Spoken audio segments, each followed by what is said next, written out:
এ হলো দুবলহাটি রাজবাড়ি। রাজবাড়ির প্রাসাদের প্রথম যে গেট, রাজকীয় গেট, যেটা জরাচিহ্নিত, কিন্তু মোটামুটি যে নকশা আছে বোঝা যায় যে বাড়িটার অবস্থা কেমন ছিল। অপূর্ব সুন্দর ছিল সম্ভবত। আর রাজার বাড়ি তো রাজার মতোই হবে। আর রাজার যে রানীর দিঘির, রাজার প্রত্যেকটা রাজার বাড়ির পাশে হোক সাইডে হোক একটা দিঘি থাকে, সে হলো দিঘি, বিশাল বড় দিঘি। ওই যেখানে ওখানে একটা ঘাট আছে, তারপর আরও ঘাটলা থাকতে পারে, এই একটা ঘাটলা। তো এই ঘাটলা হলো আপনার ঠিক রাজার গেটের সামনে।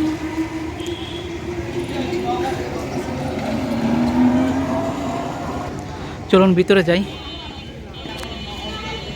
আর ঘাটলার দুই পাশে একটা মঠ আছে, একটা মঠ, এই একটা।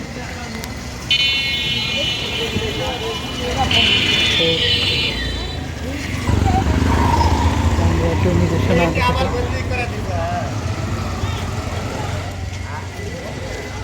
দুবলহাটি রাজবাড়ি। দুবলহাটি রাজবাড়ি প্রায় 200 বছরের প্রাচীন স্থাপনা।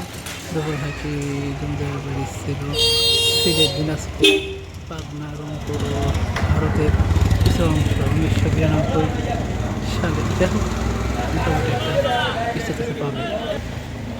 তো চলো না আমরা ভিতরে যাওয়া যাক, ভিতরে দেখি।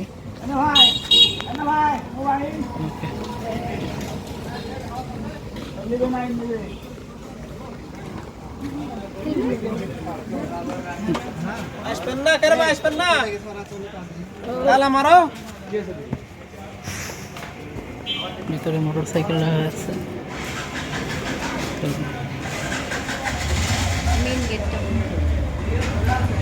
তো মেন গেট বন্ধ থাকার কারণে এদিকে ঢোকার জন্য ব্যবস্থা করা হয়েছে।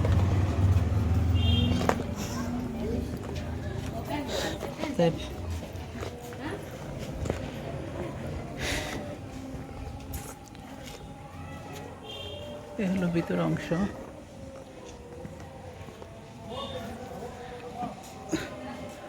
তো আপনাদেরকে একটা একটা করে দেখাবো ইনশাল্লাহ।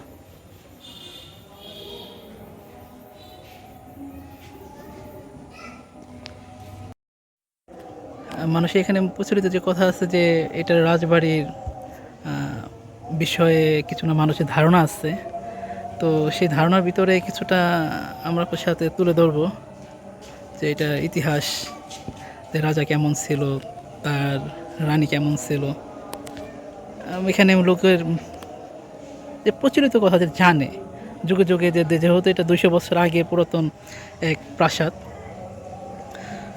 তো আঙ্কেল, এটা আপনি কি জানেন এই সম্পর্কে? এটা আগে দোয়া আসলো, দো ব্যাঙ্গ খায়, ব্যাঙ্গে সাপক খাচ্ছে তো চিনি করে আসবাড়ি বানাচ্ছে। ব্যাঙের সাপড়ি খাইতো, সাপি ব্যাঙ্গ খায়, আর ব্যাঙ্গে খাচ্ছে সাপও খায় চিনি করে আসবাড়ি বানাচ্ছে। তাই পুরানো লোকেরা গল্প করে যারা বেচা আছে। আচ্ছা আচ্ছা। তো সাপ ব্যাঙ খায়, কিন্তু এখানে যারা ছিল যে ব্যাঙগুলা সাপকে খেত, ব্যাঙ্গে সাপক খাচ্ছে চিনি করে আসবাড়ি বানাচ্ছে। মানে ওটা চিন্তা করে হ্যাঁ হ্যাঁ হ্যাঁ আসবাড়ি বানাচ্ছে। রাজবাড়ি মানে আদার নাম হচ্ছে হরনাথ। রাজার নাম হরনাথ হরনাথ হরনাথ। প্রায় 200 বছর বয়স আসবাড়ি। তো এটা পরিত্যক্ত মোটামুটি কত বছর হয়েছে? 200 বছর আগে পরিত্যক্ত হয়েছে নাকি 200 বছর? প্রায় 200 বছরই বয়স। মানে এটা টোটালি বয়সই 200 বছর। হ্যাঁ হ্যাঁ। তো মোটামুটি যুদ্ধের আগে পালিয়ে গেছে আদা, মানে 71-এর যুদ্ধের সময় পালিয়ে গেছে এখানে। 200 যুদ্ধের 2-1 বছর আগে পালিয়ে গেছে।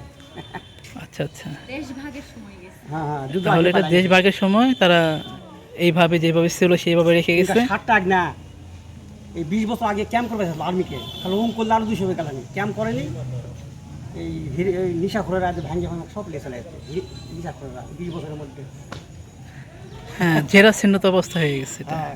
কোনো দরজা জানলা বা কিছুই নেই। এই 20 বছরের মধ্যে আর যেটুকু আছে ওটুকু নিতে পারে নাই বা ঝুঁকিপূর্ণ, যার কারণে আসলে মূলত এই অবস্থায় আছে।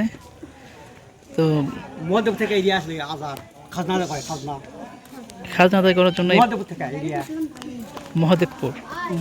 মহাদেবপুর থেকে এরিয়া আছে এই আজাদ। এটা 1,14 আনা, বলিহাট 2 আনা, শোলকুচি 2 আনা, 1,14 আনা। আচ্ছা আচ্ছা। খুব বাহার আছে আজাদ। আর রানী সম্পর্কে কি জানেন?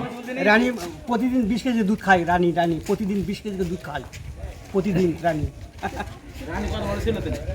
পুরানো লোকেরা গল্প করে বেচা আছে। আচ্ছা আচ্ছা। ইয়া পুরানা লোক গল্প করে বেচা আছে এখনো। যাক, হ্যাঁ প্রতিদিন হয়তো 3 বেলা খায় প্রতিদিন। যাই হোক, আমরা লোককথা যেটা জানতে পারছি যে যে রানী ছিল, যে রানী তার প্রতিদিনে আহার করার জন্য যে দুধ একটা খাদ্যের তালিকায় ছিল, সেই খাদ্য তালিকায় দুধটা ছিল তার একটা অন্যতম। আর সেই দুধের পরিমাণ ছিল প্রায় 20 কেজি। তো এটাই বলতেছিল চাচা। তো যাই হোক,